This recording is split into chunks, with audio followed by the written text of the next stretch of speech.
Hi guys, welcome back to my channel and welcome if you are new. Without further ado, let's go ahead and get straight into today's video. So I am going to go ahead and start off with my matte peel off base coat already applied, and here's what my nails are looking like. And I already have all of my nail tips sized out, so we can go ahead and jump straight into it. And because I am using the pop-off method for today's video, I will be gluing on those tips using some matte top coat. I will say that you could probably get away with gluing these on with an actual nail glue, but I just feel more comfortable using a matte top coat because it does stick a little bit better to itself. And of course, after I apply those tips, I'm going to go ahead and cure for a full 30 seconds.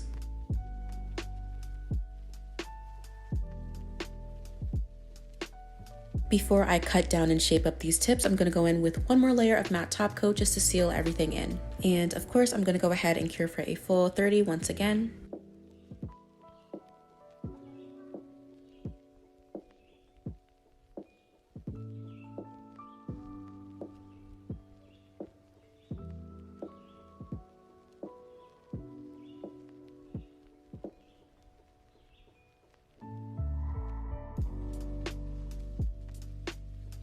So for today's set, I will be actually cutting down my nails pretty short for today. This is definitely shorter than I normally do, but I was requested a while ago to do an application video on shorter to medium nails after I did my first application video. So that's what we're going to be doing today. And if you are looking for a video that's centered around acrylic application for longer nails, I will go ahead and leave that up above in the cards, and I also will link it in the description box below. And as always, if you guys are interested in anything that I use in my videos, those products are always listed down in my description box as well. But back onto the nails, I am going to go ahead and cut down the sides of my middle finger and my ring finger, because if you guys have seen my last few videos, I am going ahead and using larger tip sizes because I'm kind of like out of my fours. So I'm trying to like be more resourceful and use the tips as much as I can before I go ahead and buy some more.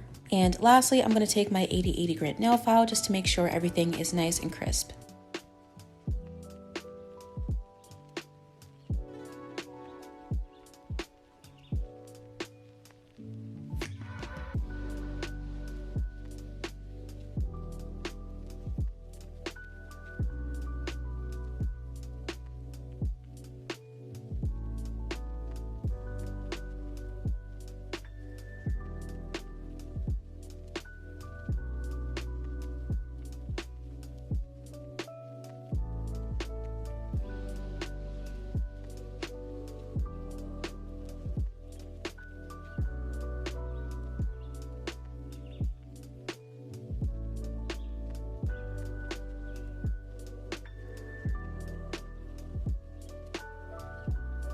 Okay, so with our nails nice and shaped up, we're gonna go ahead and move on to the application. So that first bead of acrylic, I'm gonna apply it right where the natural nail and the tip meet, or in other words, I'm gonna apply it just halfway down. And once I have that bead applied, I'm gonna make sure that the bead is nice and centered, and then I'm going to slowly start to pat and drag it downwards. And of course, as I'm doing this, I am making sure to constantly smooth out the sides to maintain that shape.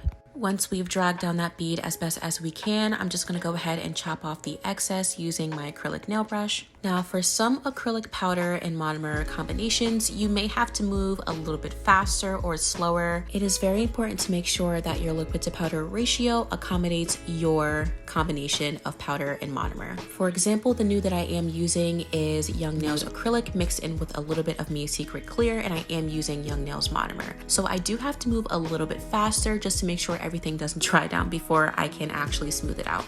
As for the second bead of acrylic, I'm going to apply it just below the cuticle area, and I'm going to go ahead and try and blend it down as best as I can. When it comes to blending out this cuticle bead, you want to make sure that you are maintaining that apex, so I would definitely recommend blending down the sides first and then smoothing out the center. This creates a nice round appearance.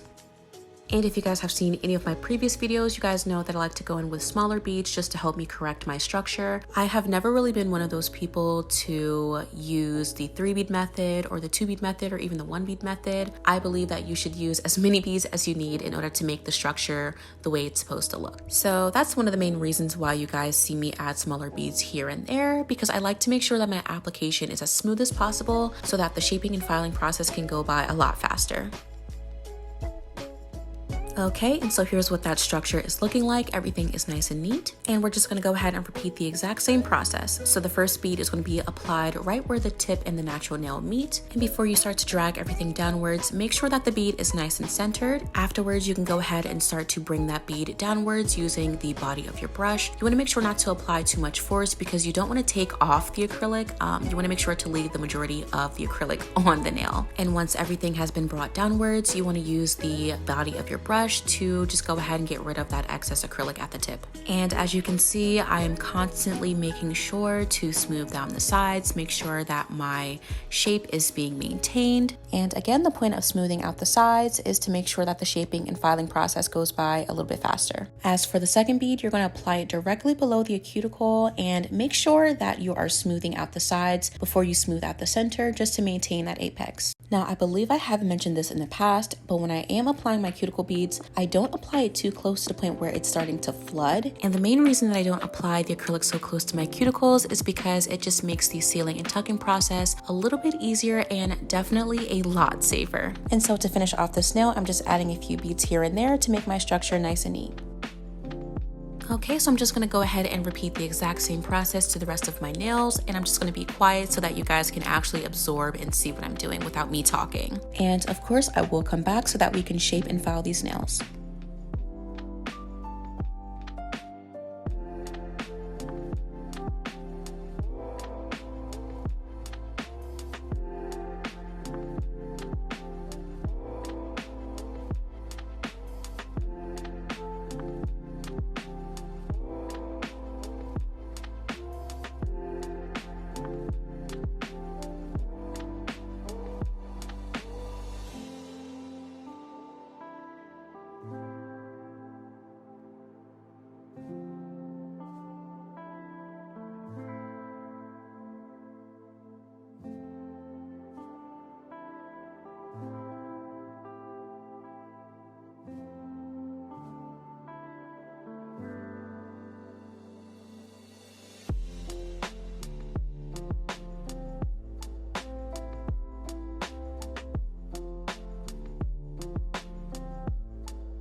Okay, so this is what my application is looking like, and now we're ready to move on to the shaping and filing.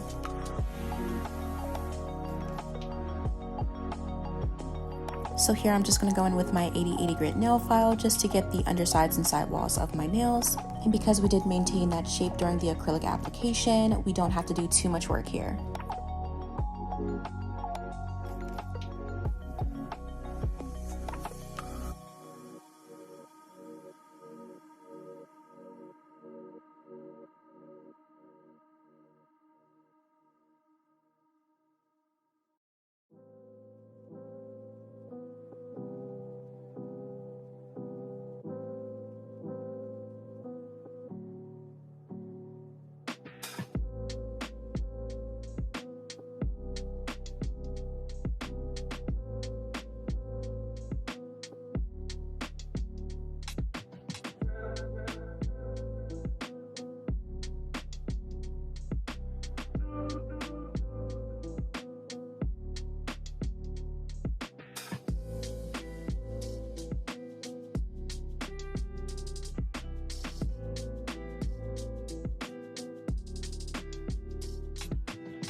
Okay, so now I'm going to go ahead and seal my cuticles using this coarse carbide bit, and this is the MelodySusie drill that I reviewed in my last video, and of course I will leave that listed in the cards above for you guys to check out if you haven't seen it yet. But here I'm just going to go ahead and seal my cuticles. I don't have too much work to do because, like I said, my acrylic application is pretty smooth, and because I don't flood my cuticles with acrylic, there isn't really much to correct. But of course, during this step you want to make sure that you're being very gentle and also moving across the surface just to prevent any heat spikes.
And now I'm going back in with the same 8080 grit nail file just to completely smooth out the surface of the nails. So you guys know that I like to use my hand file just to completely smooth out the surface, but because the length isn't too long for today, you could honestly go in with the drill bit and do the smoothing that way. It is all up to personal preference.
And for today, I'm just going to use that hand file just to very quickly shape up the free edge. And a lot of the times when I do file the free edge, I do like to give my nail file a little bit of an angle to make it a little bit more curved. But for today, I am opting for a more straight across look.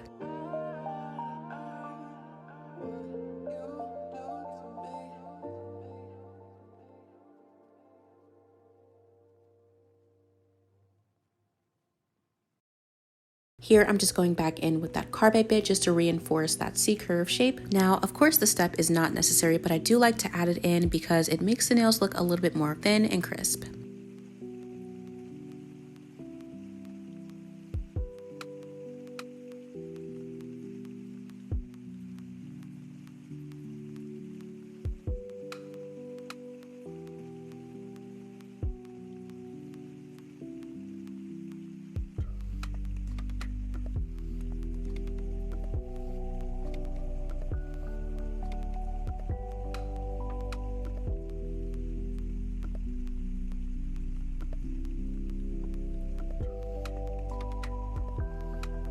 And lastly, before we move on to the nail art, I'm just gonna go ahead and quickly buff out these nails. Now, of course, this is also not necessary, but because I am going in with a French design for today, I do wanna make sure to buff it out as best as I can, especially since you guys know I'm not really big on base coat because one, I'm lazy, and two, I'm lazy. I do like to buff it out as best as I can so that way I can get a smooth gel application.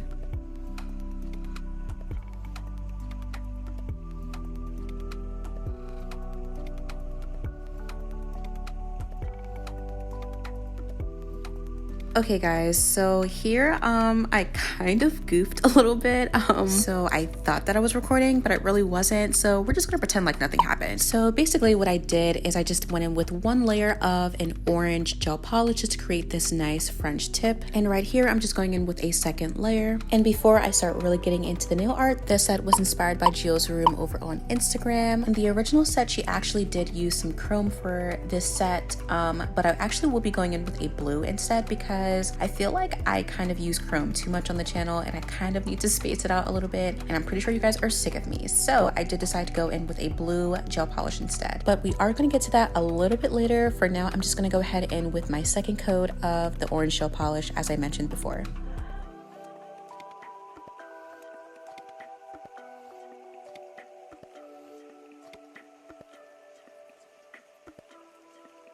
And once I have it fully applied, I'm just going to wipe down the sides and cure for a full 30 seconds.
So for that blue, like I mentioned before, I will be going in with this color cube that I got from the Mono 1 starter kit. And if you haven't seen the review on the Mono 1 starter kit that I did, I will go ahead and leave it in the cards as well. But I will be going ahead and mixing both of those blues to get this nice medium blue, and I'm going to be using this for my line art.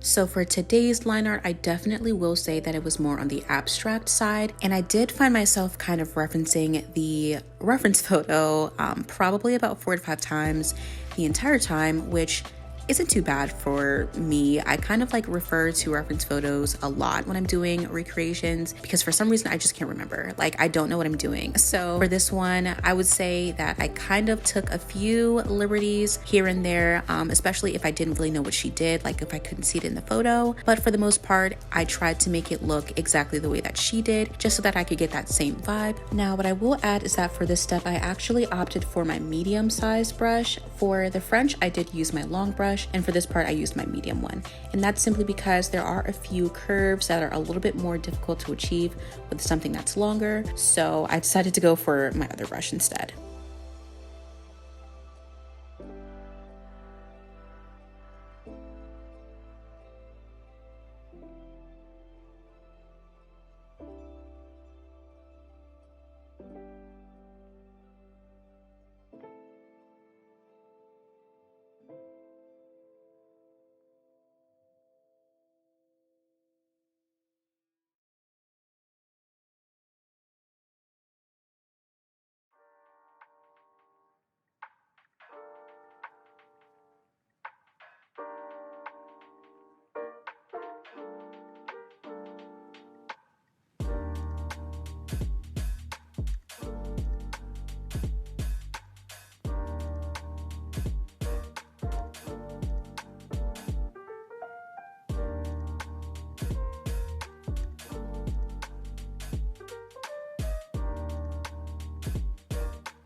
Alright, and so after I've completed all of the line art, I'm going to go ahead and cure it for a full 30 seconds.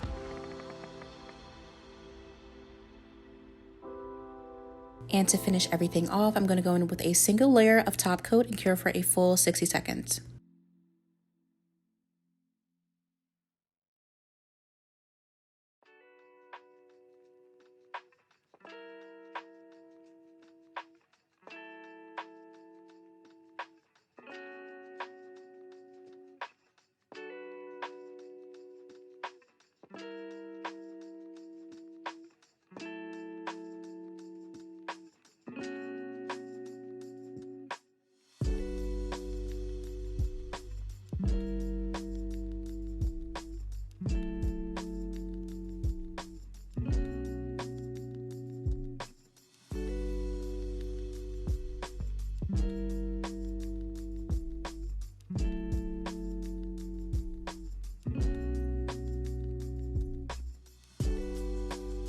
And to finish off this set, I'm going to go in with some cuticle oil.